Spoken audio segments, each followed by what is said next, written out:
बांग्लादेश के अंतरिम सरकार ने कल अपना बयान दिया है कि वो एक संतुलित विदेश नीति बनाए रखेगी और साथ ही ये भी कहा है कि बांग्लादेश भारत और चीन सहित सभी के साथ एक सुचारू और सकारात्मक संबंध बनाए रखना चाहता है। अब अंतरिम सरकार के विदेश मामलों के सलाहकार मोहम्मद तौहीद हुसैन ने विदेश मंत्रालय में अपनी पहली प्रेस कॉन्फ्रेंस के दौरान ये कहा कि हमारी नीति अपने राष्ट्रीय हितों की रक्षा करते हुए सभी देशों के साथ अच्छे संबंध बनाए रखने की है। तौहीद हुसैन ने कहा कि ये मानना निरर्थक है कि ये अंतरिम सरकार केवल किसी विशेष दिशा पर ही केंद्रित है। हुसैन पहले भारत में उप उच्चायुक्त के रूप में कार्यरत थे। उन्होंने ये भी कहा कि हम भारत और चीन सहित सभी के साथ सुचारू और सकारात्मक संबंध बनाए रखना चाहते हैं।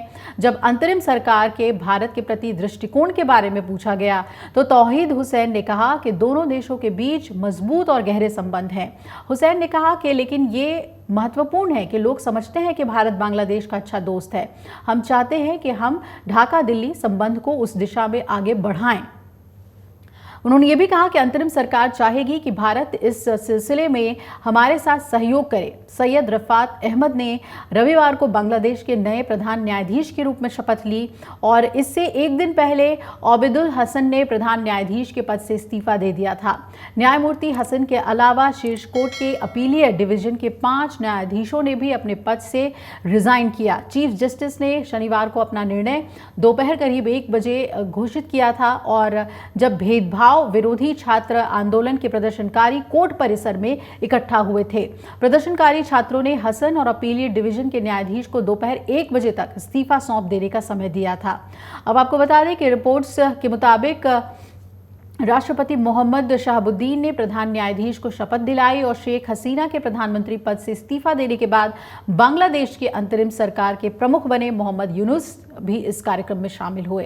राष्ट्रपति शहाबुद्दीन ने शनिवार को न्यायमूर्ति अहमद को बांग्लादेश का 25वां चीफ जस्टिस नियुक्त किया था।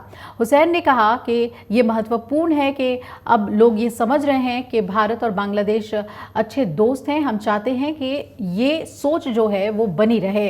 भारत और बांग्लादेश के संबंध को लेकर अंतरिम सरकार ने अपना रुख साफ कर दिया है कि वो भारत के साथ बेहतर रिश्ते चाहता है। वहीं पूर्व प्रधानमंत्री शेख हसीना ने नौकरियों में विवादास्पद कोटा प्रणाली को लेकर अपनी सरकार के खिलाफ व्यापक विरोध के बाद इस्तीफा दिया था और भारत चली आई थी। अब देखना है कि जिस तरीके से शेख हसीना कह रही हैं कि वो वापस लौटेंगी और बांग्लादेश के जो चुनाव होंगे उसमें वो शामिल होंगी और जनता अपना फैसला सुनाएगी। उसके बाद बांग्लादेश की स्थिति क्या बनती है। अगर आप ये वीडियो YouTube पर देख रहे हैं तो हमारे चैनल को सब्सक्राइब करें और बेल आइकन को दबाना ना भूलें। अगर आप Facebook पर ये वीडियो देख रहे हैं तो हमारे पेज को लाइक करें।